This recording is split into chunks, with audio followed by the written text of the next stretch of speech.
Good morning. Last week, sila dyan. Mas matindi yung susunod Mas matindi lang. Sino kayang susunod? Okay. Pati ko yung katabi ko, Happy Sunday. Happy Sunday, everyone. Ang ganda mo ngayon. Sa mga babae sa ko, ang ganda mo ngayon. Ang ganda mo yun. Ang yung sabihin na.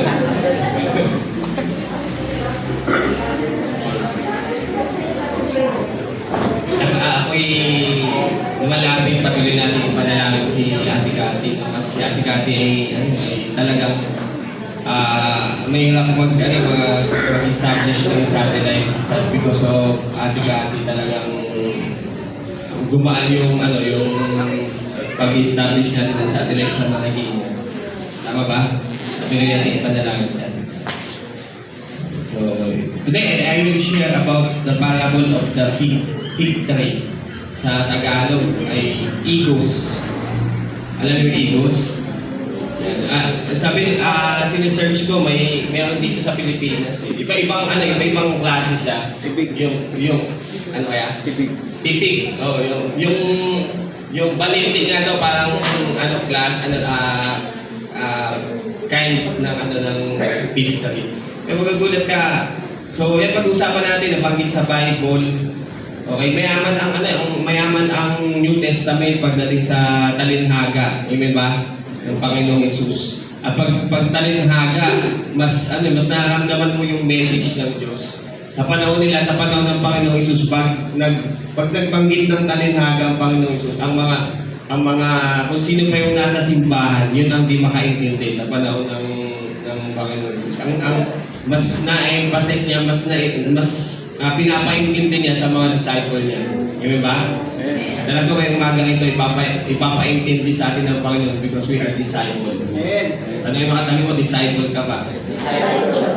So, ayan. So, may topic is parable of the fig tree. Hindi siya baboy pero fig tree siya. Okay, pray tayo. Lord, pagpalain mo yung ating pag-usapan ngayong umaga ito. Lead us in true repentance. Ngayong umaga ito, gabayan niyo po kami, tulungan niyo po kami. And we continue to ask for cleansing sa aming puso, upang malaya ka makagalaw sa aming buhay. Lord God, ngayon pa lang, Panginoon, we invite your Holy Spirit to move in our midst, God. Ngayong first service hanggang second service, gumalaw ka, Panginoon. May gagawin ka, Panginoon, kakaiba sa aming buhay ngayong umaga. Lord, we honor you, we bless you. Lord, we ask for your wisdom and guidance, Panginoon. Lord, mag-usap ka sa bawat isa sa amin ngayong umaga. Salamat po, ito po aming dalangin sa pangalan ng Jesus. Everybody say, Amen. Okay? Luke chapter 13, 1 to 9. Sige, pakihan.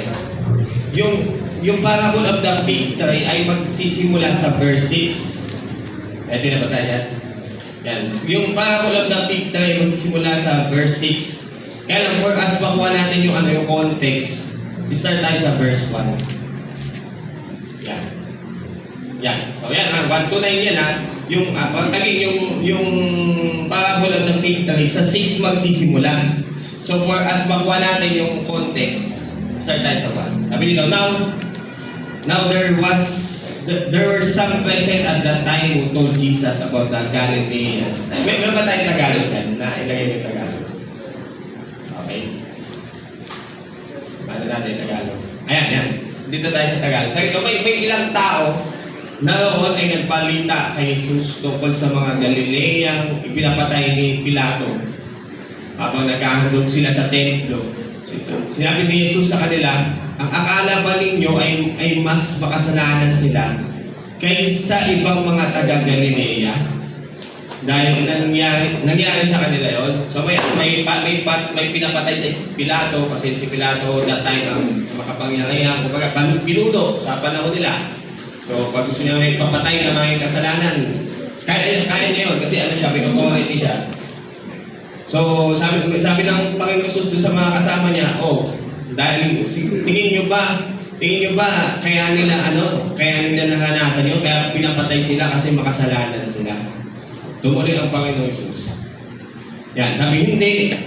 Ngunit tinitiyak ko sa inyo, mapapahamak din kayo tulad nila kung hindi nyo pagsisisihan ang mga kasalanan ninyo.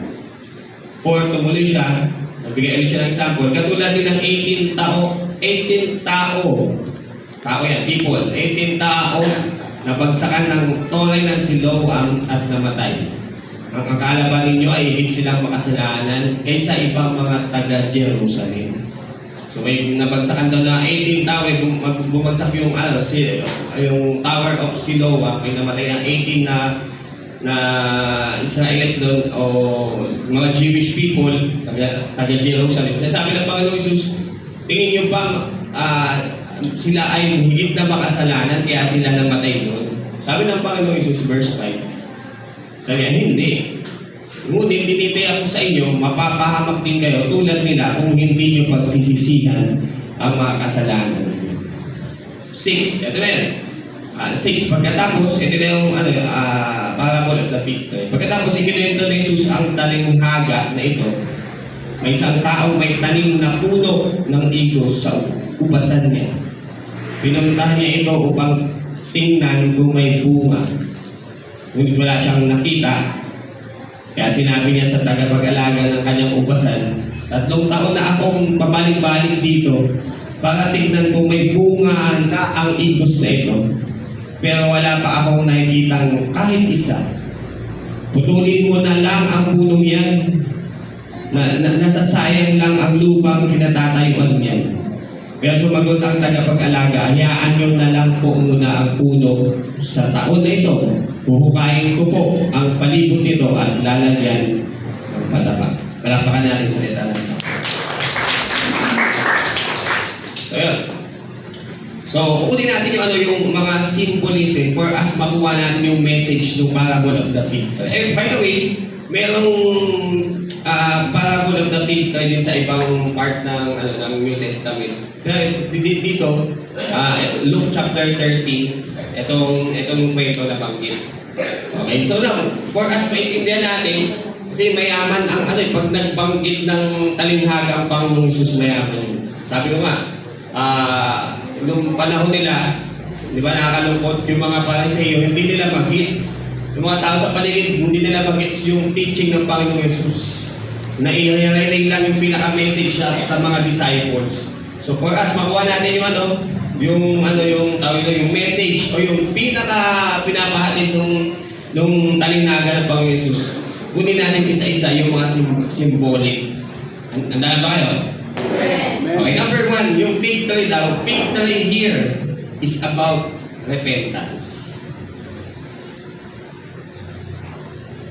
Yan. Fig tree here is about repentance. Okay na, so yung parable ay magsisimula sa verse 6. Okay? So, kunin natin ulit. Balikan natin verse 1 to 6. In English, sabi daw, now there were some present at that time who told Jesus about the Galileans whose blood Pilate had mixed with their sacrifices. Jesus answered, do you think that these Galileans were worse sinners than all the others Galileans? Because they suffered this way. Tingin nyo ba, masama itong mga to? Tingin nyo ba, hindi na masasama itong mga to? Kaya nila naranasan yung pinapatay sila. Meron pa yun, may example pa siya. Next. Sabi niya, I tell you, no, but unless you repent, you too will all perish. Sabi ng Panginoong Isus, hanggat hindi kayo, di ba, maliban na lang kayo ay magsisi. Unless you repent, you too will all perish. Di ba? Maranasan nyo din halos yung kamatayan na naranasan nila. Yun yung sabi ng Panginoong Isus. Dawa nyo, verse, next, 4, or those 18 who died when the tower in Siloam fell on them. Do you think they were more guilty? Tingin nyo ba? Tingin nyo ba yung mga namatay doon sa Siloam na bumagsak yung tower ng Siloam? 18 ang namatay doon. Tingin nyo ba they were more guilty kaysa sa mga tao dito sa Jerusalem? Sabi ng Panginoon Jesus, verse 5, I tell you, no. Sabi niya, hindi. Diba, maliban na lang na mag-repent kayo. Kung hindi, sabi ng Panginoon Jesus, kung hindi kayo magsisisi, Okay? Kayo din mismo ay perish. Ano ba perish? Magdurusa. Yun. Okay, kayo din ay maranasan nyo din yung katulad na naranasan nila. Ito sabi ng Panginoon Jesus. So, pagdating ng verse 6, ito na. Magkikwento na siya ng talinhaga. Nakapa yung flow natin. Okay, pagdating sa verse 6, sabi nun, then he told this parable, a man had a fig tree growing in his vineyard, and he went to look for fruit on it, but did not find any. So, may kita mo dito, ano ba, yung talinghaga ng igos o yung fig tree is about repentance. Hello? Nagkikwento lang naman siya eh. Hindi naman pwedeng magkwento ka lang ng wala eh. Hindi lang naman siya nagtitrip kayo. Magkikwento nga ako ng puno ng igos. Hindi, may pinanggalingan. Diyan ba kayo? Diba? Maganda lang kasi makuha mo yung context. Sa Bible talaga, lagi na misinterpret ng tao ang Bible. Kasi kung ano lang mabasa yung verse, ayun na, doon ka na. Hindi mo nababasa yung pinakabuo. Kaya nami-miss ko yung pinaka-whole message yung Bible. So, kita mo dito ang gusto ipaabot ng Panginoon, dapat magsisi. Kasi matutulad kayo doon sa puno ng, kayo ay katulad ng puno ng igos. May ikwento natin. So, okay na tayo doon. Andiyan ba kayo? So, yung fig tree is all about repentance. So, isa-isa natin. So, by the way, repentance, sabi dito, nalagay pa natin. Sabi natin, kinuha ko yung ng foundation class. Sabi nyo, repentance and intellectual understanding that sin. So, kaya, naniniwala ba kayo, sin is the greatest sagabal between God and man? Diba? Kaya, ganun na lang ang ng Panginoong Isus. Ganun na katindi magkwento ang Panginoong Isus about diba, nagkikwento ka lang naman ng puno ng igos, yung pala may gusto ka nang ipahatid. Magsisi. Amen? So, ano yung repentance and intellectual understanding that sin is wrong? Without repentance, hindi mo makikita na may kasalanan. Without repentance, yung mga ginagawa nating mali, hindi mo ma-realize that you're mali. Is that mali? Mali talaga. Nagigits nyo? Balitin ko without repentance, hindi mo maiisip, hindi mo ma-realize na yung mga bagay na mali sa'yo ay mali. Dapat, so lumalabas, repentance is very important. Kasi ilalayo ka ng sin sa Diyos eh. Amen ba? But the good thing is, the moment there is repentance, andyan na ulit yung pagbalik mo sa Panginoon. Amen? Ano pa? Repentance is an emotional approval of the teachings of the Scripture regarding sin. The moment yung yung repentance, di ba, nakadinig ka ng salita ng Diyos, tapos tinamaan ka, emotional eh, na talagang regarding sin na nakadinig ka ng salita, tapos tinamaan ka. Nandiyan ba kayo? Kaya yung repentance talaga, pag tinatamaan, talagang maano sa dibdib. Hello? Pero yung mga walang repentance, sila din tinutukoy, paiwas pa sila. Alam mo yung mga tagapakinig na may dalang pala. Alam yung pala? Kasi asa yung dumi, yung pala, tapos ihagis mo sa iba. Di mo alam ikaw na pala yun. So yung repentance daw, an emotional approval. Ay, tinamaan ako, ganun pala. Lord, pasensya na. Diyan ba kayo? So yung repentance talaga, hindi talagang may iiyak ka talaga eh. Kasi alam mo, tinamaan mo yung puso ng Panginoon. Nasaktan mo ang Diyos. Hello? Walang nag-repent na hindi umiyak. Kasi ramdam mo talaga na nasaktan mo ang Diyos. Hello? Diba? Hindi pwedeng hindi iiyak yung taong nagsisi. Hello? Okay pa ba kayo? Nakaiyak ba? Okay? Feeling sorrowful for sin and hating it. Yung repentance daw talagang, yung sorrowful pa hinagpis na hinagpis. Diba? Nakakalungkot lang, di ba? Tayo ay sakit lang sa mga bagay na na bagay na malalaking kasalanan. Pero di tayo sakit na sakit sa mga bagay na maliit lang naman yun. Diba? Ano ba? And hating repentance, diba, leads you to hate sin. Kapag ang kasalanan ay hindi mo inaayawan, walang repentance. Diba ba kayo? Diba? Ano ba? Ano ba yung repentance? A personal decision to turn from sin. Repentance na a personal decision to turn from sin. Nakaharap ka sa kasalanan, tatalikod ka. Yung iba kasi di ba 180 lang, yung iba kasi 360. Bumabalik. Andiyan ba kayo? Diba? Repentance, a personal decision to turn from sin. A will to renounce. A will to renounce it and decision to forsake it. So meaning, repentance is a decision. Ang repentance ay hindi lang pag-iyak. Mag-decide ka na, hindi ko na gagawin yan. Ito na ang gagawin ko. Repentance mo. Hello? Okay. Again, a will to renounce. Sasabihin mo talaga, hindi ko na ito gagawin. Dito na ako, Panginoon. Sorry po, Panginoon. Hindi ko na gagawin. A will to renounce it and a decision to forsake it and live a life of obedience to Christ instead. Aayawan mo na yung kasalanan at pag-decide ka na sumunod sa Panginoon. That is repentance. Hello? Walang repentance sa naiintindihan mo lang yung kasalanan at naiyak ka lang. Yung repentance, talagang mag-decide ka na susunod ka na sa Panginoon. Diyan ba kayo? Okay, ang daming verses. So for us, paano natin? Kasi bakit binigyan ng emphasis, bakit naisingit ito sa Bible, itong victory na ito? Hindi lang ito baboy, victory ito, pero alam mo. Acts 20 verse 21, I will give a lot of verses how repentance is important sa buhay ng mga mananampalataya. Andiyan ba kayo? Itong mga verse na ito, magulat ka. After ng 4 gospel to, Matthew, Mark, Luke, yan. Ito, isa after na. Ibig sabihin, nandun na si Jesus. But repentance is important pa din sa buhay ng mananampalataya. Acts 20:21, sabi ko, I have declared to both Jews and Greeks that they must turn to God in repentance and have faith in our Lord Jesus. Paki-highlights yung mga word natin, repentance. Sabi ko, I have declared to both Jews and Greeks that they must turn to God. Okay? In repentance. Napapalapit lang talaga tayo, napapalapit tayo sa Diyos sa pamamagitan ng repentance. Try to imagine yung repentance and faith. Ano? Mababasa niyo ba? Repentance and faith. Lumalabas yung faith and repentance is very diba? Ano siya? Sabay.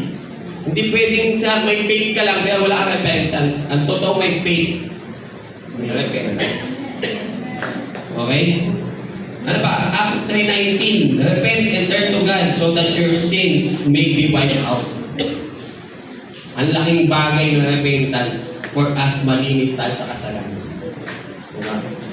Dahil kasi naiyak lang iyak tayo, gano'n na malaki ng Panginoon. Ano kasunod? Dapat yung repentance. Amen? Okay? 2 Corinthians 7:10. Godly sorrow brings repentance that leads to salvation. Malupit yun. Godly sorrow brings repentance that leads to salvation and leads to regret, but worldly sorrow brings death. Dadaling ka pala talaga ng repentance sa kaligtasan. Hello? Diba? Ay nga, yung mga verse na ito ay after ng Matthew, Mark, Luke dyan. Diba? A lot of people, a lot of teaching, ilan kayo sa mga teaching, basta si Jesus namatay sa akin. Ayun na yun. Magugulat ka dito, diba? We receive Christ as Lord and Savior. And, diba, continuous unseen. That's why repentance is very important. Hello? Diba? Bilang tao, natural ang magkasala. Pero bilang mananampalataya, yung mag-stay sa kasalanan, ibang usapan yun. Ano po ba kayo? So, kailangan ng paglilinis at ang tawag doon. Ano? Pakilakas nga. Amina. Again, kailangan ng paglilinis at ang tawag doon. Okay? Letter A. So pag-usapan natin yung balik tayo dun sa pinag-usapan natin victory. So letter A, It must grow. Kasi puno pinag-uusapan eh. May tayo verse 6. Sabi doon, then he told this parable, a man had a fig tree growing in his vineyard. Ibig sabihin yung repentance daw, yung fig tree daw lumalago. Ano ulit yung fig tree natin? Ano daw yung speaks of what? Okay. So, iba yung nag-grow yung sina sa nag-grow yung repentance. Ano ibig sabihin nun? Meaning, iba na yung hinihingi mo ng tawad. Kasi pwede humingi ka ng sorry in the same failures. Iba yun. Example, nagsinungaling ka. Sa susunod, nagsinungaling ka ulit. Tapos, ano daw yan? Repent. Repeat. Tapos, repent. Ano ulit? Repeat. Yun. Cycle na yun. So, iba yun. Unlike you ask forgiveness in a different manner. Kasi sa ulitin ko, bilang tao magkakasala talaga. Naiintindihan ng Diyos, pero hindi bilang mananampalataya, hindi maintindihan ng Diyos na nananatili ka sa kasalanan. Hello? Ulitin ko, di ba? Nagsisinungaling ka sa susunod, nagsisinungaling ka ulit. Unlike you ask forgiveness in a different manner. Ibig sabihin, lifestyle mo repentance. Mamaya explain ko pa yan yung about yan sa repentance. Kasi dapat ma-clear natin eh. Okay? Ano daw ulit yung victory, repentance, ano nakalagay doon? Sabi nyo, it must grow. Dapat patuloy, lumalabas dito, dapat pala yung repentance is our lifestyle. Hello? Kasi nga yung sin nga ng tao, lifestyle. Magkakasala tayo, tama ba? So dapat lifestyle din ang repentance. Ang problema ng tao, di ba, instead na mag-repent at sasabihin niya, naintindihan naman ng Diyos yan, maliit lang naman ang mali. Hello? Kasi nga yung sin, ilalayo pa sa Diyos. Letter B, it must have. Nasabay-sabay. Ano, letter A is it must grow. So letter B, it must have grow. Verse 6 to 7. Okay? Then he told this parable, a man had a fig tree growing in his vineyard, and he went to look for fruit on it, but did not find any. Okay? Yung may-ari daw ng vineyard, yung fig tree, hinahanapan ng bunga. Okay?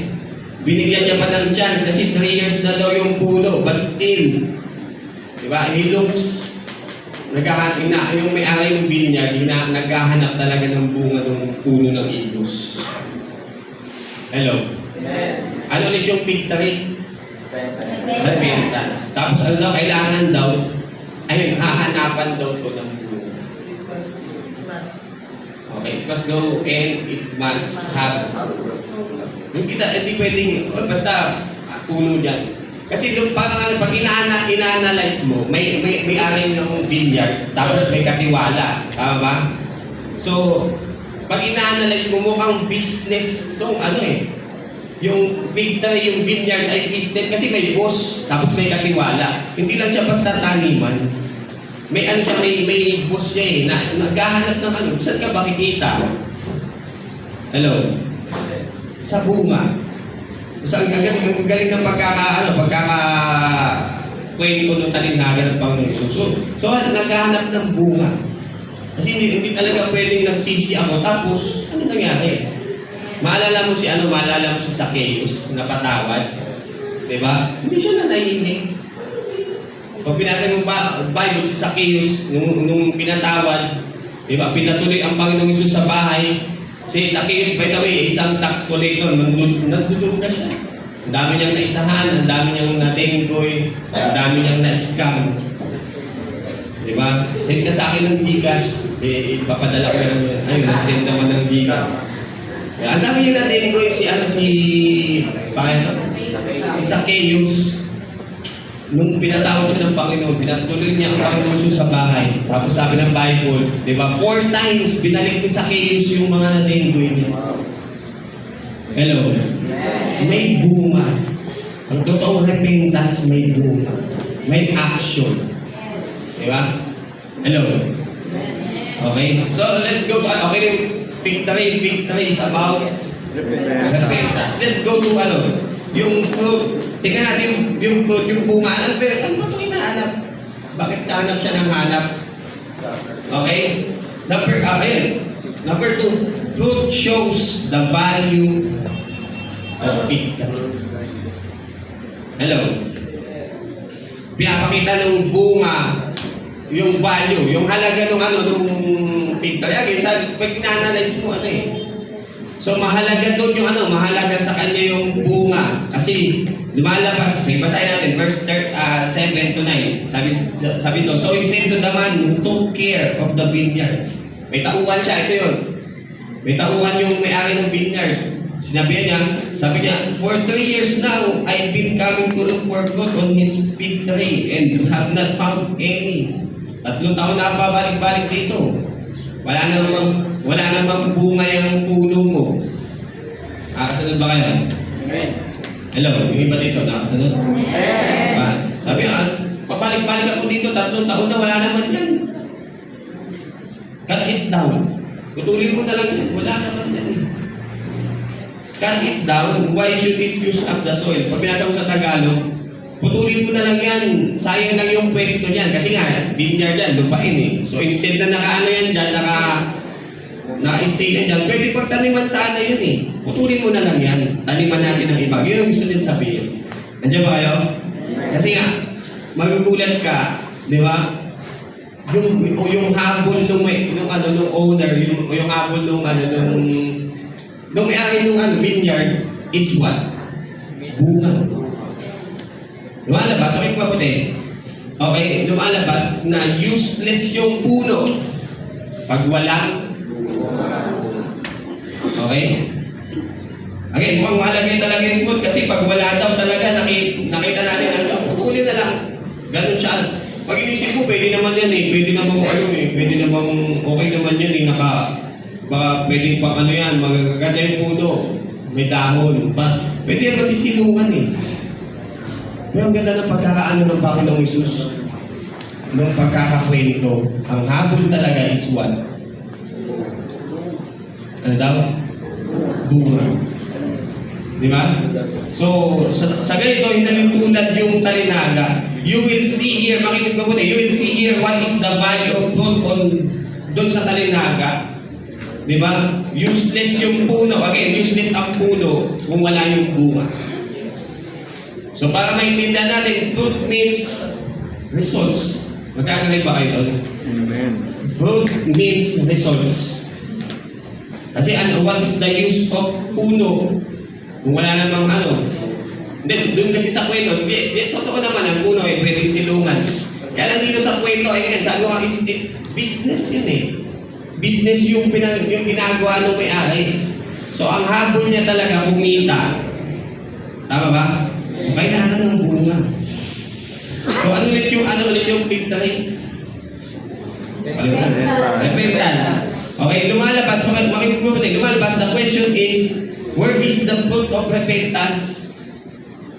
Asan yung result ng repentance? Sinasabi ng Panginoon, asan, may fig tree, asan yung repentance? May repentance, ano yung resulta? May pagsisisi, at ano kasunod? At hindi pwede sabihin, basta nagsisisi na ako. Kapatid, hahanapin talaga. Hello? Hahanapin talaga. Bahala sila basta. Nagsisisi na ako, kapatid. Ulitin ko, hahanapin talaga. Based on the parable of Jesus. Hello? Diyan ba kayo? May repentance po bang nag-aaral? Okay, ano ba dapat ang result? Anong suggestion ng Bible na makita namin pagdating sa fruit ang usapan? Di ba? Galatians 5:22-23. Okay? Sige, verse natin. Galatians 5:22. It's about the fruit of the Holy Spirit. Pag pinasabi yung Galatians 5:22-23, angat mo lang, I think 20:21. Dito kasi ito 20:21. Makikita mo doon about sin. Tingnan nyo, maano mo dyan yung context nila. Galatians 5:20-21. Makikita mo doon about sin. Tinatad ng sin. Pagdating sa 22-23, kaya nga may bat dyan Alam mo yung bat? Yung lumilipad pag gabi. Ito, But the fruit of the Spirit is love. Diba? Puro siya binanggit niya sa 2021. Maya-maya sabi niya, but the fruit of the Spirit is love, joy, peace, forbearance, kindness. Forbearance is patience. Tama ba? Tama? So, makikita mo dito, anong gustong fruit? Kasi sinasabi, may repentance. So, maghahanap ang Diyos ng, ng fruit. Na nagsisisi ka, maya-maya, dapat lalabas yung love. Hello? Diba? Nagsisisi ka, maya-maya, nagmamahal ka na. Hindi yung nagsisi ka, maya-maya, ganit ka na naman. May love. Diyan ba kayo? Diba? Maya-maya nagsisi ka, maya-maya may peace na. Ay, may joy muna, si joy muna. Hindi pwede makalimutan si joy. Diba? Nagsisi ka, maya-maya masaya ka na. Hindi yung nagsisisi ka, diba? May kagalit ka naman, hindi ka malungkot ka na naman. Hello? Yan mga bunga eh. But the fruit of the Spirit is love, joy. Ano ba? Peace.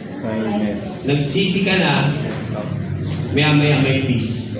Hindi yung pinatawad ka na nagagawa ng Panginoon. Patay ka. Dapat may peace. Amen? Diba, hindi ka na hindi ka na nababalisa. Ano pa? May patience, forbearance. May ano ka na, nagsisi ka na maya-maya, marunong ka na magtiyaga. Tiyatyaga ka na kung saan-saan. Sa ibang bagay nga, nagtiyaga ka eh. Sa Panginoon pa kaya. Tama ba? Diba? Ano pa? Ano pang fruit hinahanap? Kasi pag nagsisi ka daw, dapat may fruit. Ano dapat may kindness? Ano yung kindness? Tama ba? Mapait. Mabuti. Mapait. Kabaitan. Diba? Nagsisi ka na, maya-maya, mapait ka. Kasi nga, nalaman mo, pinatawad ka ng Panginoon eh. Na mabait pala ang Diyos, maya-maya magkakaroon ka na rin kabaitan. Tama ba yun? Ano ba? Goodness, nagiging mabuti ka na. Kasi nalaman mo, nung pinatawad ka ng Panginoon, nalaman mo na mabuti pala talaga ang Diyos sa'yo. Maya-maya may kabutihan ka na rin sa puso. Inawa ka tabi mo, may kabutihan ba sa puso? Ayaw na lang ganyan. Ayaw na lang ganyan. Ano ba? Faithfulness. Diba? Nagsisi ka. Dati hindi ka faithful. Maya-maya faithful ka. Saan kayo magaling ha? Faithful. Ano ba? Gentleness. Diba? Nagsisi ka. Dati lahat na lang ng baso, pinggan, binasag mo. Ngayon may gentleness ka. Okay? Ano pa? Self-control. Dati, di ba? Pinatawad ka, nung nagdaw ng bunga, ayaw mo na talagang magpigil. Amen? Lahat yan dumadating, may bunga. Hahanapin ito ng Panginoon. Di ba? Doon sa Talinghaga, di ba may bunga? Sabi nung may-ari ng vineyard, uy, di ba? Ang tagal na yan, 3 taon na yan ah. 3 taon na yan, wala kang bunga. So dito yung matagal ng Christian, wala pating love, joy, peace, patience. Wala pating kindness. Wala pating goodness. Wala faithfulness. Sabi mo sa katabi mo, dapat meron ka. Sabi mo, buti na lang meron ka katabi ko.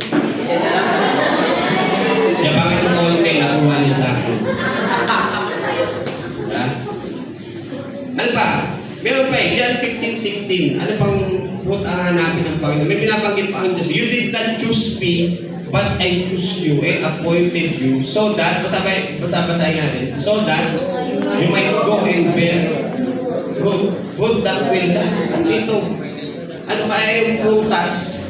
Kasi ano daw yun, so that you might go and bear, magbubunga ka daw. Tapos yung bunga mo daw, panghabang panahon, it will last. What do you think yung fruit na binabanggit dito? Bilang ikaw daw ay pinili ng Diyos, maya-maya, yung bunga, mamumunga ka daw at yung bunga mo panghabang bunga. Tingin nyo, what fruit ang tinutukoy dito?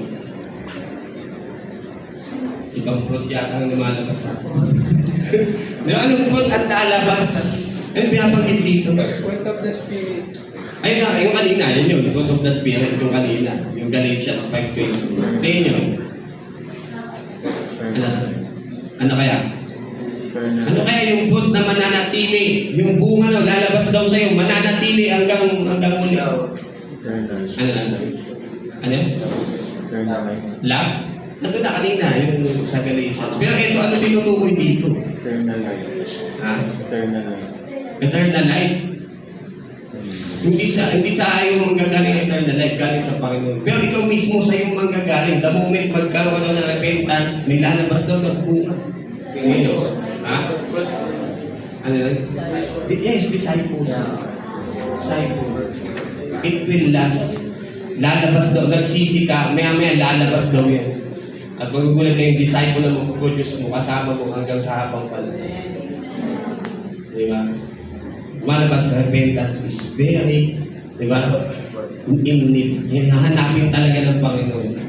Hello, tingnan mo katabi mo, may fruit ba yan? Namumunga ba? Namumunga o ano? Umang-alam ba? Okay, ano ulit yung victory? Victory is about repentance. Yung bunga, kaya nung victory, ano daw yun? Ano daw yung, yung bunga, ano daw yun? Disciple. Yung, sa kaya, work of the Holy Spirit. Meaning, di ba yung fruit shows the value. Yung halaga, may kita yung halaga, okay, yung victory, may kita sa bunga. Ibig sabihin, lumalabas na useless yung victory kung wala yung bunga. Useless yung repentance kung wala yung bunga. Diyan ba kayo? Natututo ba tayo dyan? Okay? So, tuloy tayo. Okay na yung victory is about repentance. Yung bunga nito, nagpapakita kung talagang genuine at yung value ng victory, yung bunga. Okay, let's go to may dalawang tao, may dalawang lalaki ang nabanggit doon. Naalala nyo? So, punta natin there was a two man, and the first one is unahin natin itong isa, a man who took care. Yan, a man who took care of vineyard, which is pag ina-analyze mo tayo kung sabi mo ikaw yan. Yung meron kasing yung dalawa kasi yung una may-ari yung vineyard, yung ubasan, tama? Pero may katiwala. Sabi yung katiwala. Okay? So, Luke 13 verse 7. Yung man who took care of the vineyard, yung katiwala ng ng ubasan. Sabi doon, so he said, balik, a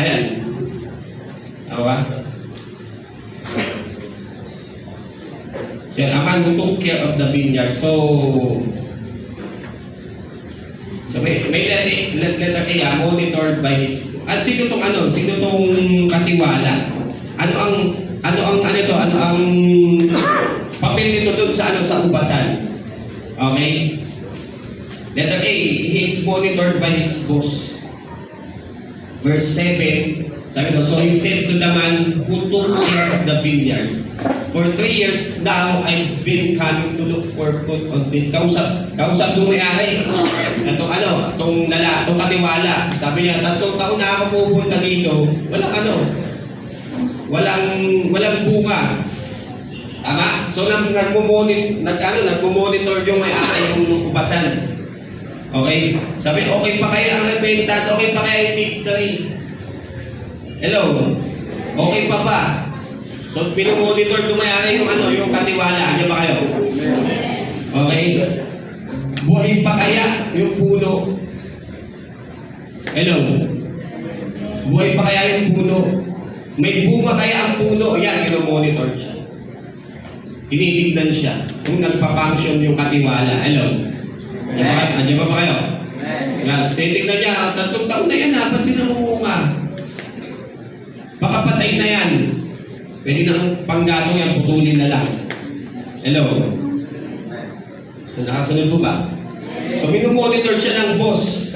Okay? So, yung katiwala ang responsible talaga doon sa vineyard, doon sa ubasan, doon sa repentance. Walang iba. At gusto malaman mo, sabi mo sa kami mo, ikaw yung katiwala. Sabi mo, sige, ikaw yung katiwala. Diba? Maintain repentance. Sabi mo, alagaan mo yung puno ng igos. Maigos ka. Okay? So siya ang responsible kaya may repentance. So listen to this, makinig mabuti. Kung genuine yung puno, siya ang nakakaalam. Yes, ma-identify yung boss, pero siya mismo alam niya, yung katiwala. Pwede siya magtayo ng ang tawag yan? Yung hindi to, yung punong plastic. Ayan. Synthetic pala. Artificial. Di ba? So, alam niyo yun. Kaya alam din ng boss yan, hindi siya pwedeng magloko. Alam niyo yun. Okay? So, kung mamumunga yung puno, yung katiwala, malaking part ng katiwala. Diyan ba kayo? Okay? Again, sino yung aman took care, sino yung katiwala? Sabi mo sa katabi mo, ikaw yun. I-maintain mo yung puno ng igos. Tama? Alagaan mo yung puno ng igos. Okay? Letter B. Ito, letter B. Tingnan yung katiwala. Sabi doon, the one who asks another chance. Verse 8 to 9. Sabi niya sa boss niya, nagsalita niya sa boss niya. Kasi lagi naghahanap ng bunga yung boss. Kung sumagot yung boss, sumagot yung katiwala, Sir, the man replied, leave it alone for 1 more year and I'll dig around it and fertilize it. Boss, bigyan niyo pa ako ng 1 taon. So 3 taon, plus 1 taon, 4 na taon. So nanghingi siya ng chance. Bubungkalin ko po yan. Tapos lalagyan ko ng pataba. If it bears fruit next year, fine. If not, then cut it down. Kung mamumunga, mabuti po yun. Kaya lang kung hindi talaga, saka niyo puputulin. So makikita mo dito yung katiwala, mahilig humingi ng chance. Hindi ba kayo? Na-identify mo ba talaga na ikaw yan? Hingi ng chance. Hello? Lord, magbabago na ako kung sisisi na ako. Tapos pupunta ng God, talaga, asan na yung asan nagsasabi mo, magbabago ka na. Next year na, Panginoon. Saan taon pa, magbabago na. Hello? Diba yung katiwala, mahilig humingi ng Di ba, pag ina-analyze mo, 3 taon ka na eh. Puno na yung 3 taon na eh. Asan yung bunga? Tapos, hindi nanghingi ng chance. Hello? Sino dito mahilig humingi ng chance? January na naman. But it is your chance. Sasabihin mo sa December, next year na lang. 1 taon pa, Lord. Amen ba? Diba? Yan yung katiwala. Tignan mo katabi mo kung talagang katiwala. Okay? Yung victory daw, repentance, yung bunga, it shows the value, yung victory. Ang problema, pag walang fruit, puputulin daw. Tama ba yun? Okay? Kaya yung katiwala, he asked for another chance. Lord, baka maayos pa. Baka magawan pa ng paraan yan. So, bungkalin ko muna, tapos lagyan mo pataba. Tama ba? Pag binasa mo dito, hanggang verse 9, pag binasa mo yung sige, verse 9. Sabi niya, if verse fruit next year, fine. If not, then cut it down. Magugulat ka dito, pag after ng verse 9, verse 10 na iba na yung pinag-usapan. Lumalabas, wala nang response ang boss niya. So, ibig sabihin, di ba? Mahalaga talaga pag binigyan ka ng chance. Gawin mo. Gawin ba doon? Diba? So, kung may chance mo hindi, wala tayong doon. Ang mahalaga, di ba? Gawin mo. Tayo yung katiwala, dapat gawin natin talaga yung bahagi natin dun sa umpasan. Amen ba? Okay? So, let's go. Pag-usapan naman natin si boss. Tignan mga katabi mo, boss ba yan? Sabi ko sa boss yan. Bossing. Okay? So, number 2, yung man na binanggit. Yung tawag lang, siya yung may-ari ng umpasan. The owner. Siyempre, sino yun? Sikat.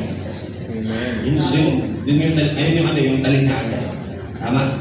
The owner is God. At ano to? Since He is the owner, and yun ang Panginoon doon sa talinaga, letter A, He owns the vineyard. Amen ba yun? Asan yung ano natin? Yan, He owns the vineyard. Since siya yung may-ari nun, since He owns, He has the authority to those who were, to those, lahat ng nandun sa vineyard, may ano siya doon. May rights siya doon. May authority siya doon. Tama ba? Hello? As long as inside the vineyard, He has the authority. Unless lumabas yung katiwala, at putulin niya yung puno ng igos, doon ko na nga natatawag, itatanim sa labas ng di ba? Ito, wala tiwala sa akin, doon na lang sa labas. Okay, ano talaga yun? But as long as andun siya sa vineyard, God is the owner. And God, since God is the owner, He has the authority. Amen? Kapag may, wag i-questionin yung authority kasi siya Kaya minsan may, bakit ganito, ba't may pinutun, may naalagaan ko, may siya po ang may ano. Tama ba yun?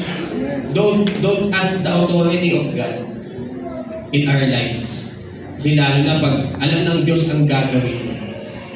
Amen?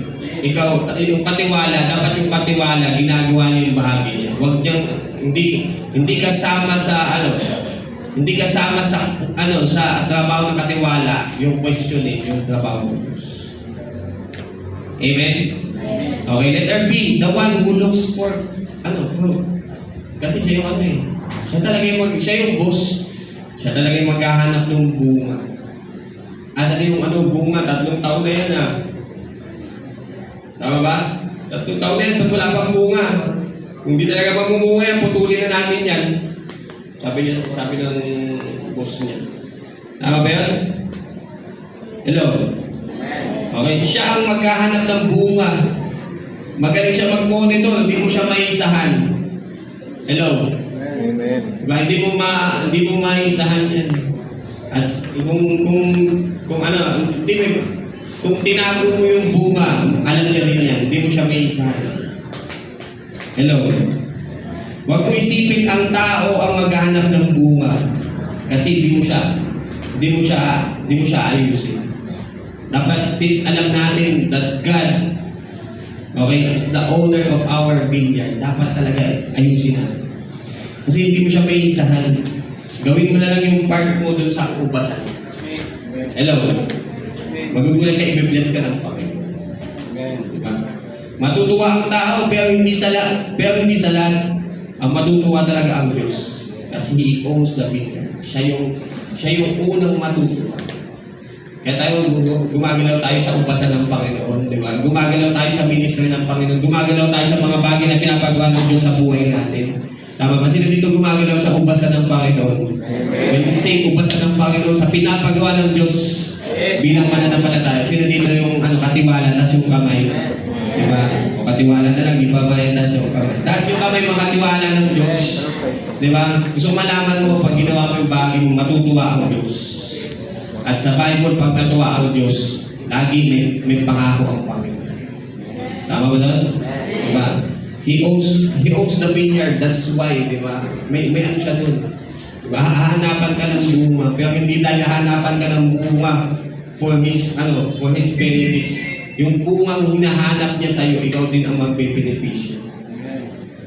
Hello, wala nang amen. Ulitin pa, ang Diyos ang naghahanap talaga ng bunga sa'yo. Kaya gusto ko malaman mo, ikaw din ang magbe-beneficio ng bunga na lalabas sa'yo. Amen. The letter C, the one who instruct the man who took care of the vineyard. Siya yung nag-i-instruct dun sa katiwala. Siya ang nagbibigay. Putulin mo na yan. Diba?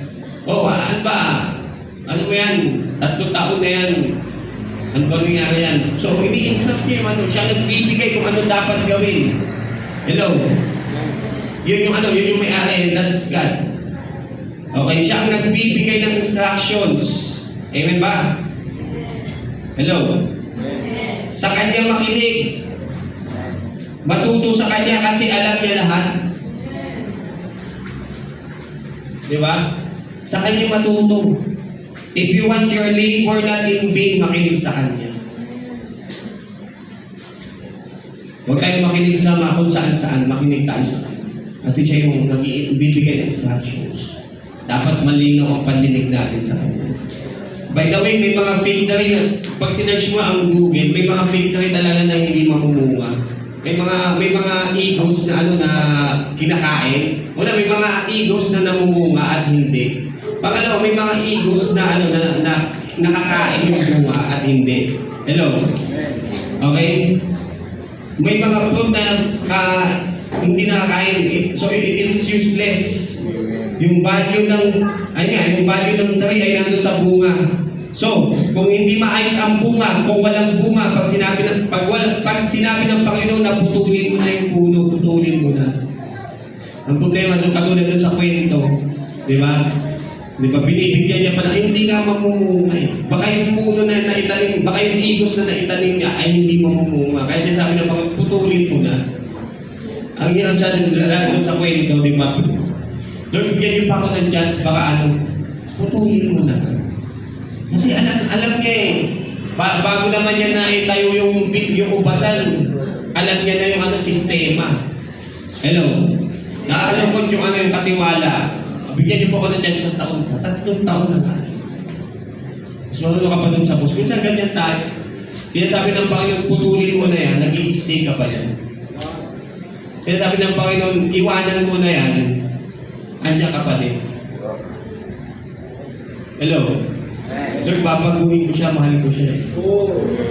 Kaso nga, sabi ng Panginoon, putulin mo yan. Hindi ka maayos. Hello? Pag sinabi ng Panginoon, huwag ka dyan, huwag ka dyan. Sabi ni Lord, may kiliti, akal ka pala. Okay?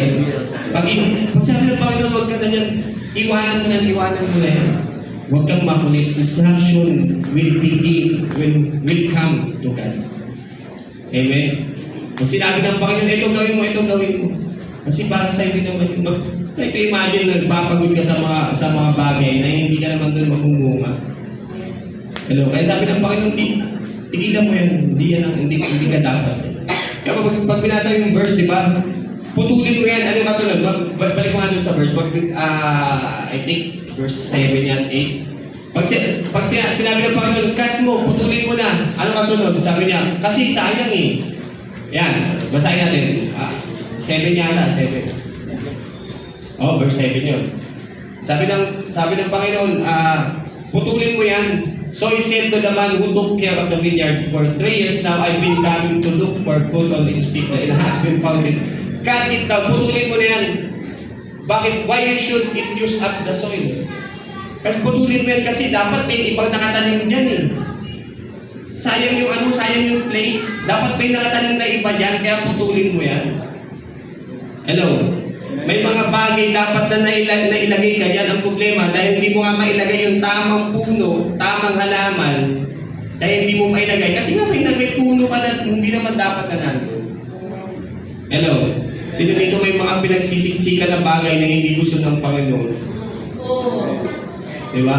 May mga bagay na pinapaalis ng Panginoon kasi gusto ng Panginoon na ipapalit siyang maganda. Ang problema, hindi mailagay yung tamang puno kasi andun yung maling puno. Hello? Sabi mo, putulin mo na yung mga puno na hindi kalooban ng Panginoon. Sige, sabi mo sa katabi mo. Yung puno ng kasinungalingan, putulin mo na. Diba? Pag pinapapuno ng Panginoon, putulin. Kasi may mga bagay doon ilalagay ng Diyos. Try to imagine, try to imagine, may gustong ilagay ng Panginoon, hindi niyo mailagay kasi ayaw mong putulin. May mga bagay na gusto ang Diyos, kaya lang hindi niya mailagay, hindi niya ma-mobilize kasi nga pinipilit po yung mga gusto mo. Diba? Isang taon, pwede na sana mamunga eh. Kaya sabi nung isang taon pa Panginoon. Isang taon, delay na naman yung gusto ng Panginoon sa buhay. Natututunan po ba tayo yan? Sabi mo sa katabi, putulin mo na yung puno. Na hindi kalooban ng Panginoon. Sabi mo sa katabi, lalo na yung puno mo, putulin. Balik mo sa kanya.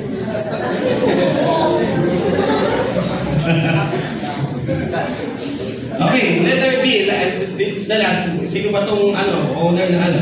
Letter D, the final authority. The final instruction is from him. Kaya nga sabi ko kanina, wala naman sagot eh.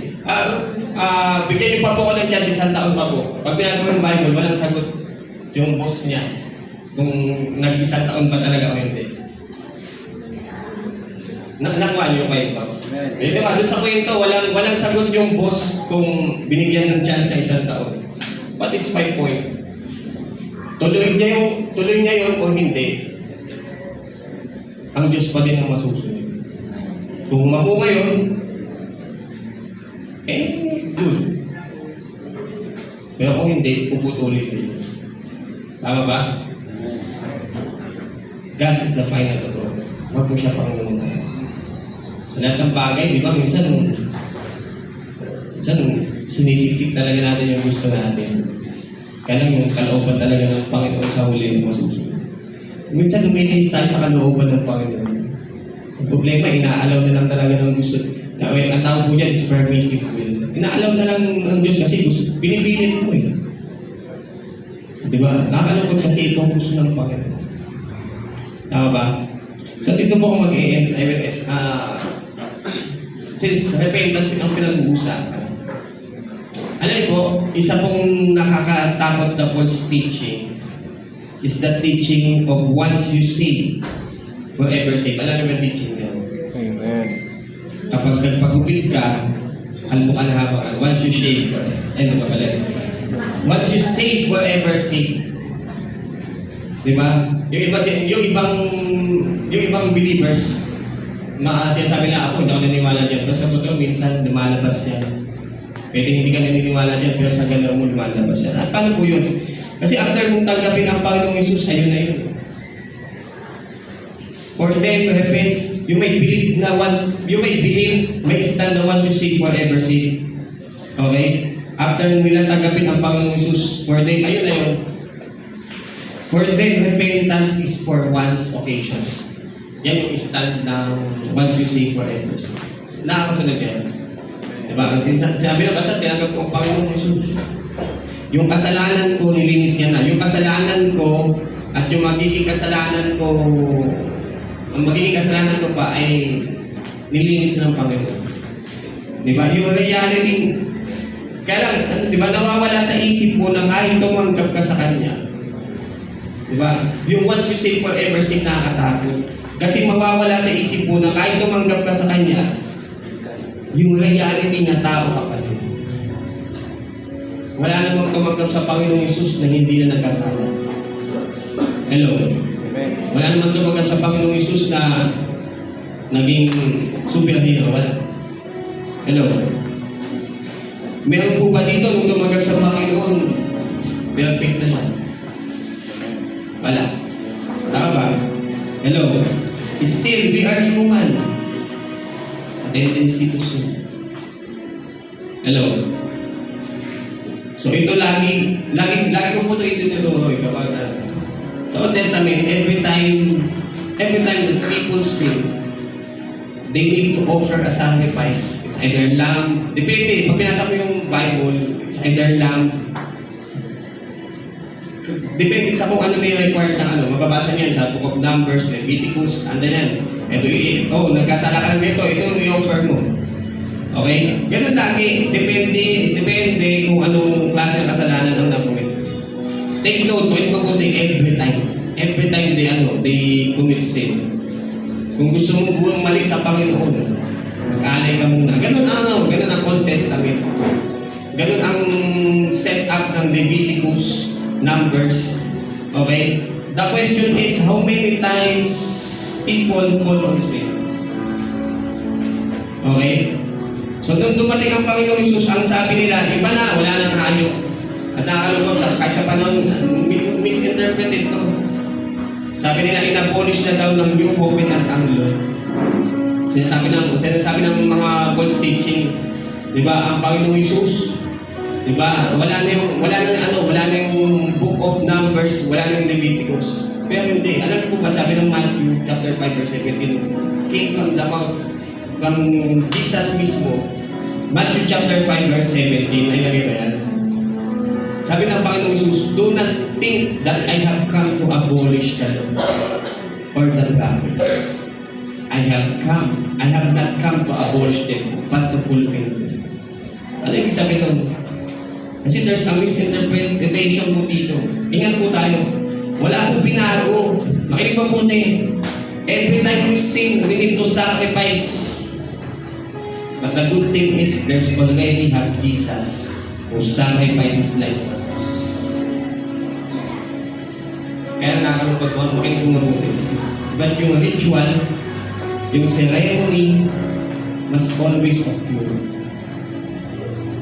Ano yun? Okay, nice. Yun ang nakakalungkot. Nakapagsinungaling ka, repent na. Ang problema, naintindihan ng Diyos pa din. Nakuha niyo po? Buminit ulo mo, repent na. Nagalit ka, repent na. Tinamad ka, repent na. Hanggang ngayon, walang food, repent na. Hello? Nawala apoy mo, repent na. Problema, di ba? Because of sin, nalalayo tayo sa Panginoon. So, yung sasabihin ng iba, naku, Pasko, baka ma-abuse niyan. Baka ma-abuse.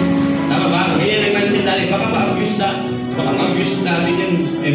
We always repent. Hello, kapatid, makinig ang mutin.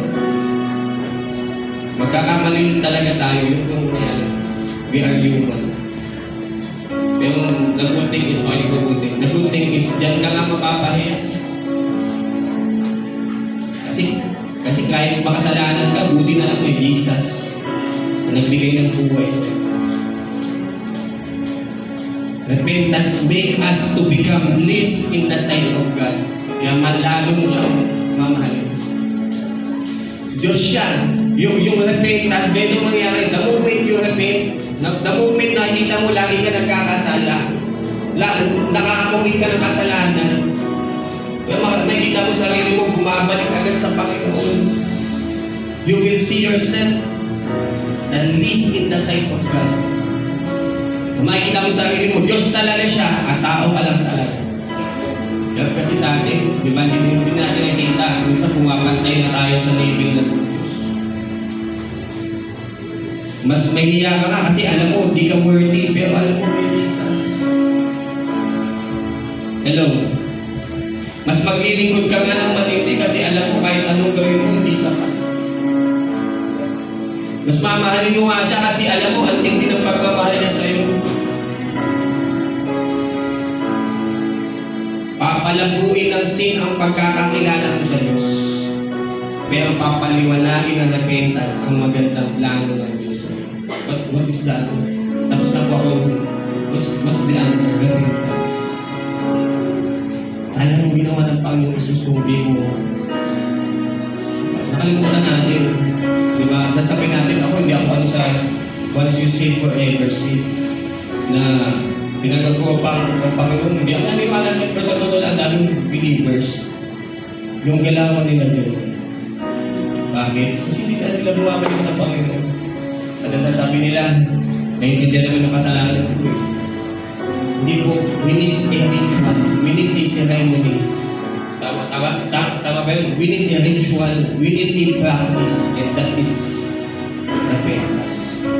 At the moment, maliit pa lang ang kasalanan, balik ka sa Panginoon. Actually, kaya lumalaki yung kasalanan, sa maliit pa lang pinapagayaan. Nandiyan po ba kayo? Repentance must be our lifestyle. Hindi ito yung nag-repent ka, doon binus na hindi. Lumabas ka sa repent, magkakasala ka. The good thing is, andun yung na kailangan mag-alin ka. The good thing is there is Jesus. Mas mamahalin mo nga ang Panginoon Jesus. Kasi feeling mo, di ba? Feeling mo, hindi ka naman worthy. Tapos patuloy ka pa rin sa pagkakasala. Nakakamit ka ba? Pag bumalik ka, nag-repent ka. Nagtagin mo pa rin ako. Mas maglilingkod ka pa nga ng matindi. Kasi kahit, alam mo, pagbalik mo sa Panginoon, Andun pa din, alam mo, andun pa din yung kapatamaan. Hindi ka naglilingkod. Dahil magaling ka. Naglilingkod ka kasi alam mo mayaman ang paggawa ng Diyos sa buhay. What you close your eyes? Sabi na sa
dinadala tayo sa kasalanan.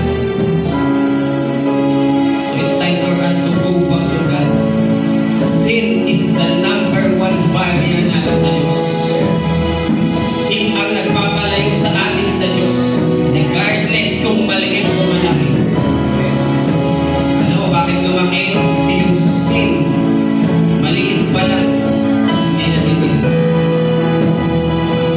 Sana kung gaano kabilis mag-fall sa sin, pwede po ba mag-unahan na tayong bumalik sa Diyos? Kung gaano kabilis mag-fall sa sin, dapat gaano din kabilis bumalik sa Diyos. Kung madalas tayo mabilis bumagsak sa sin, pwede po ba mag-unahan na tayo umalis sa kasalanan na meron tayo? Maliit o malaki? Balik sa Diyos. Huwag mag-stay sa kasalanan. Bumalik ka sa Panginoon. Huwag mo hayaan yung maliit na kasalanan. Ilayo ka sa Panginoon. Huwag mo hayaan yung kasalanan mo. Huwag yung mapakinggan ng Diyos. Huwag mga bagay na gusto mong ilapos sa Diyos. Remove the barrier that is sin. Repentance is the answer.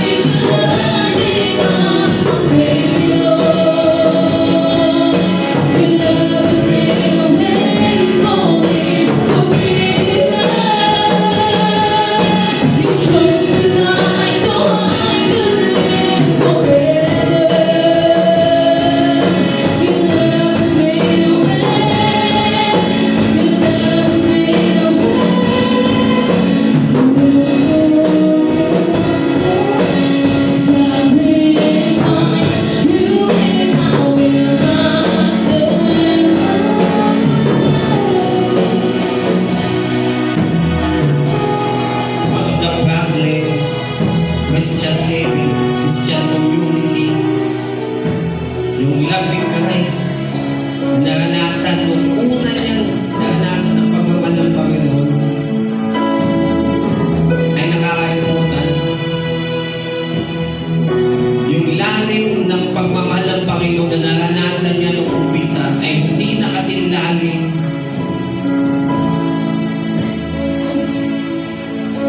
Yung pagmamahal na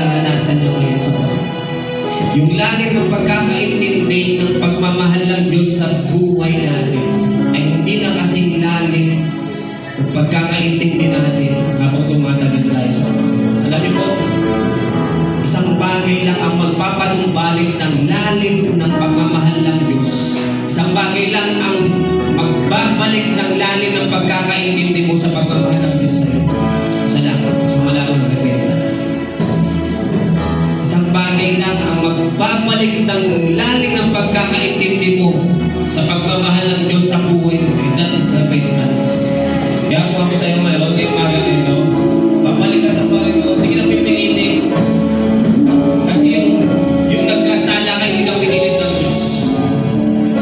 Na gusto kong malaman mo, God wants you to go near the Lord. Huwag mong hayaan yung maliit na kasalanan ay magpalayo sa iyo sa Panginoon. At if you commit this sin na matagal mo nang tinatago, it's time for us to go to God. Kapit ka na dito, huwag mong hayaan yung maliit, ipagin ka lang sa iyo. Come, on, come. Huwag mong hayaan yung kasalanan mo ay magpalayo sa iyo sa Panginoon. Lalakihan, repentance is the key.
Repentance.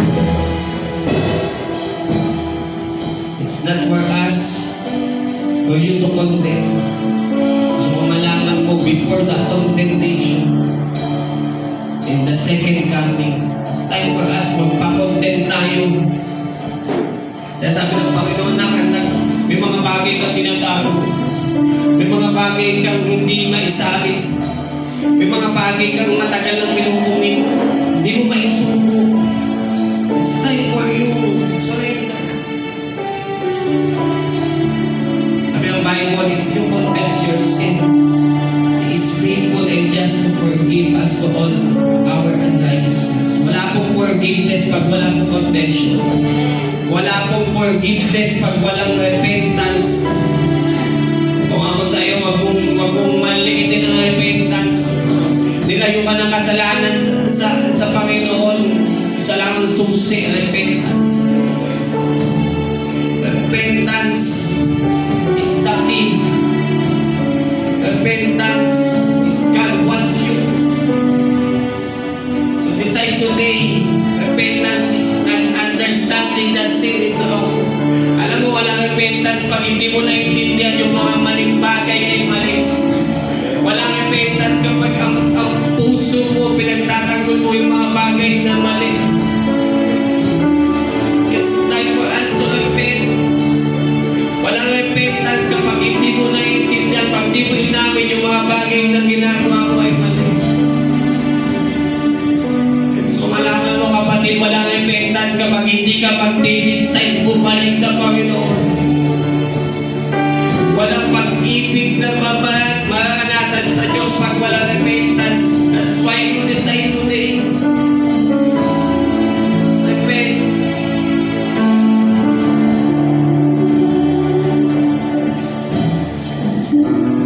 Lord, thank you God for this moment.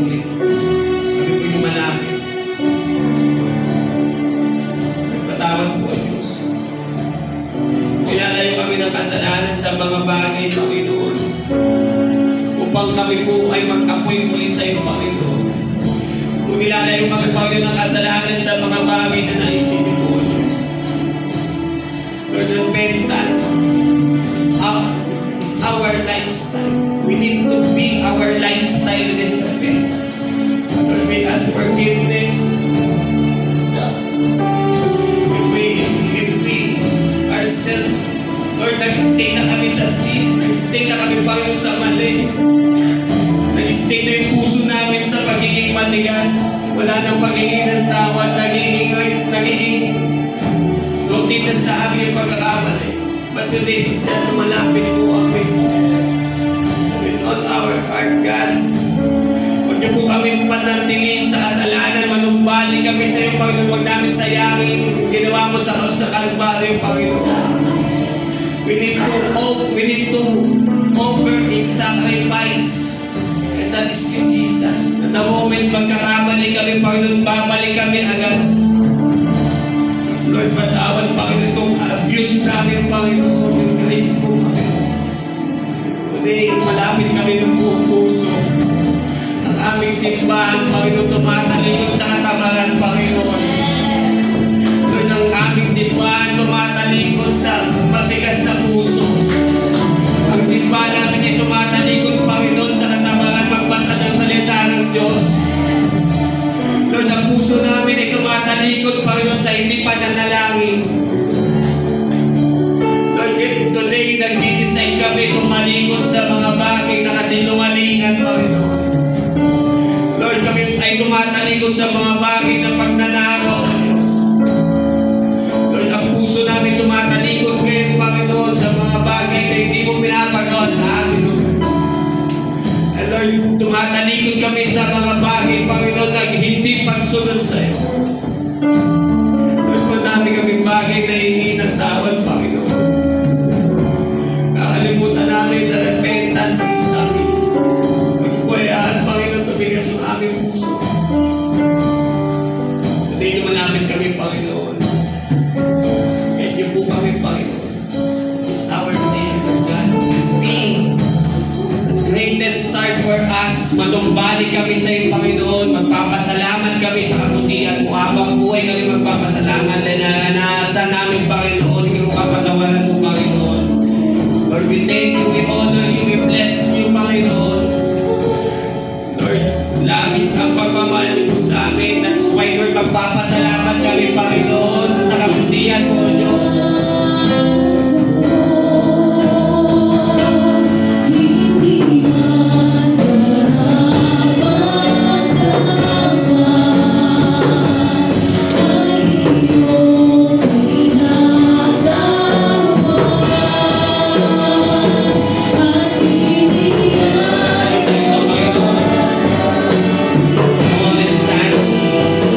This must be our ritual of sacrificing.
service, Panginoon. At for us to become worthy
muli, Panginoon, sa ubasan mo, Panginoon. Tinatalaga niyo po kami ulit, Panginoon, to monitor, Father God, yung ubasan mo, Panginoon, at pinagkatiwala niyo po sa amin, Lord. Bless niyo po yung bawat isang kung saan niyo po kami tinatalaga, Panginoon. Each and every one of us will be used, will prosper again, mamumunga muli. Mamamay ang pagmuli, Panginoon. Aangat muli, Panginoon. Layado yung aming tao. Lord, nakikita yung bunga sa amin, Panginoon. Lord, we thank you. We honor you. We bless you para sa aming buhay. Sa